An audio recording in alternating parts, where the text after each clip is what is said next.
Hi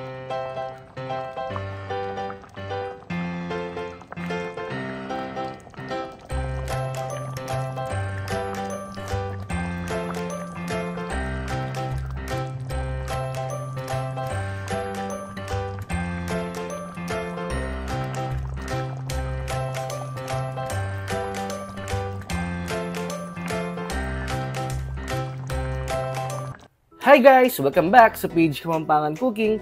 For today's cooking vlog, magluluto tayo ng masarap na balbakwa.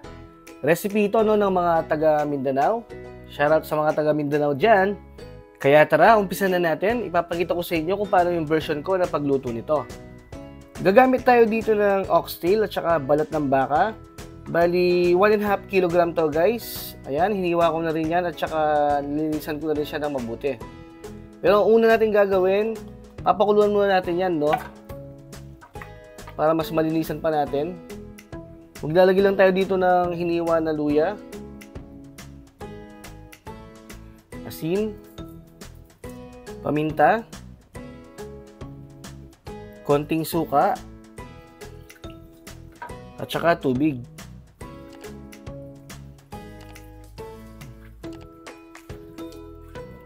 Ilubog lang natin, guys. Tsaka natin buksan yung ating apoy or stove. Then, takpan lang natin. Iset muna natin yung flame natin, no, sa pinakamalakas na setting. Then, once na kumulo yan, inahan lang natin at papakulo lang natin ng mga 10 minutes. After 10 minutes, ayan siya guys. Pwede natin patayin yung stove. And then, i-drain lang natin yan, no? At saka babaluan pa natin ulit para mas siguradong malinis yung ating oxtail at balat ng baka. Tsaka siguradong wala na ring amoy yan. Next natin gagawin guys, magigisa na tayo dito mismo sa pressure cooker. I-pressure cooker natin kasi siya guys, no? Para mas mabilis maluto. Kung hindi kasi tayo gagamit ng pressure cooker, abutin tayo ng mga 3 to 4 hours bago lumambot yung ating oxtail at saka balat ng baka. Maglalagay na ako dito ng used oil. Papainitin lang natin yan. And then kapag mainit na yung mantika, isunod natin tong luya.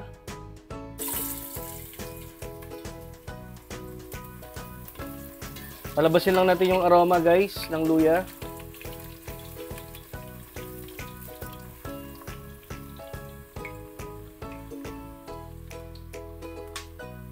Pag naaamoy mo na, pwede nating isunod itong isang ulo ng bawang.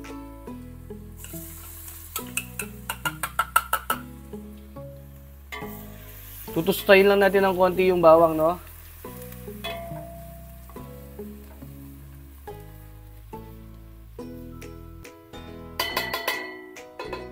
Kapag medyo toasted na yung bawang, isunod na rin natin itong 2 medium size na sibuyas.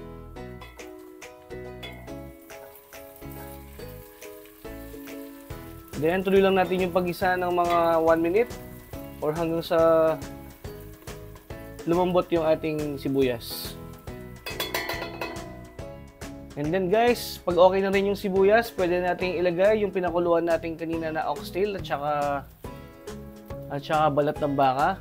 Ayan guys, malinis na yan. Ilagay na natin yan. And then, igigisa lang natin yan ng mga ilang minuto hanggang sa manot yung lasa sa ating baka.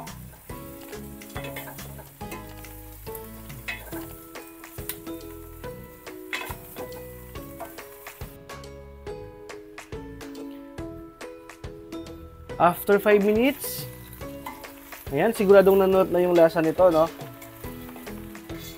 Ngayon naman, titimpla na natin siya ng patis. Sa patis guys, tansyahan lang. Depende naman sa inyo kung gaano kalat ang gusto nyo. Yan, sa ngayon, yan muna. Pwede naman tayo magdagdag mamaya. 1 beef cube. Sweaty powder. Pampakulay natin guys. At Tsaka tomato paste. Ito guys, dagdag linamnam din to, no? Konti lang. Kaya pinakamaliit lang yan guys. Then tuloy pa natin yung paggisa ng mga 3 to 5 minutes.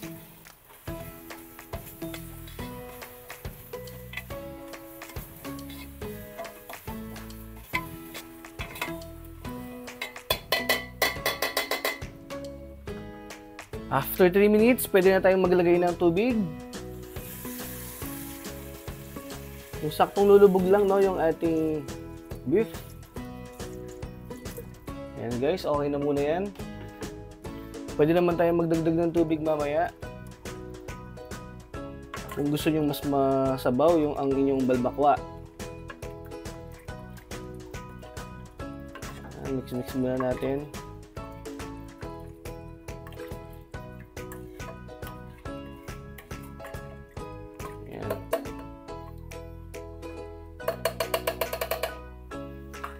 And then guys, maglalagay tayo dito ng tanglad or lemongrass. Lagay lang natin dito dyan yan.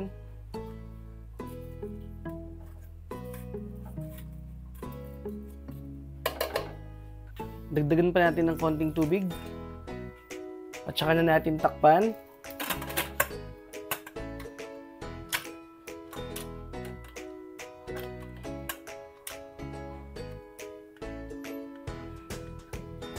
Then, iset ulit natin yung apoy natin sa pinakamalakas na settings. Kapag nag-start ng uminga yung ating pressure cooker, dun pa lang natin siya orasan. I-pressure cook natin yan ng mga 50 minutes.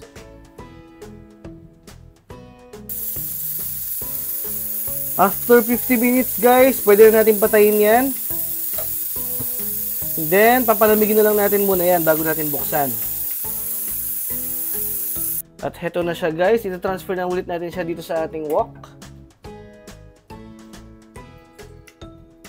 Ay, alright. Grabe guys, ang lambot na niya, oh. Medyo natuyuan lang tayo ng konti, no? Nagkulangan tayo ng konting tubig. Masyadong heavy duty yata yung ating pressure cooker. Ang bilis magpalambot. Ngayon naman guys, buksan ulit natin yung ating stove. Magdadagdag pa tayo ng konting tubig. At saka natin takpan at antayin lang natin kumulo.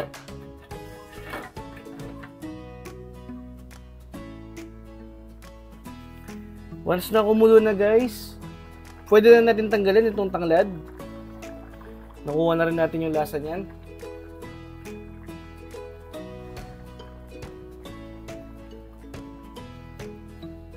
At saka na natin titikman para maitama na rin natin yung lasa.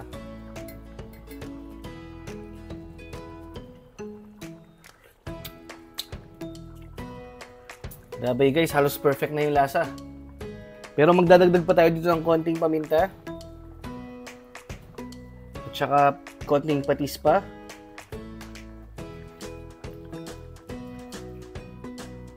Konting betchin. Then magka-cut tayo ng siling labuyo para may konting kick yung ating balbakwa. May konting kick ng anghang. Gusto mo bang mas maanghang, ilagay na rin natin to. At saka yung ating red bell pepper. Then guys, lutuin pa natin ito ng mga 5 minutes.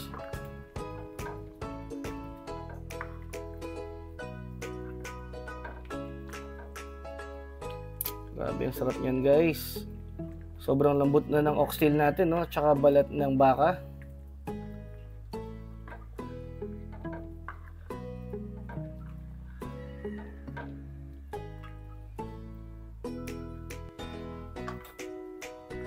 After 5 minutes, luto na yung ating balbakwa. Maglalagay na lang tayo dito ng spring onion at pwede na itong iserve.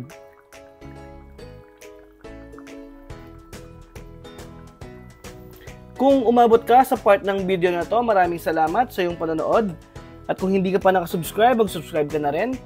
Pakiclick mo na rin yung notification bell para ma-update ka sa mga susunod pa nating video gaya nito. Okay guys, hanggang sa muli. Bye! Grabe guys, napaka-solid nito oh.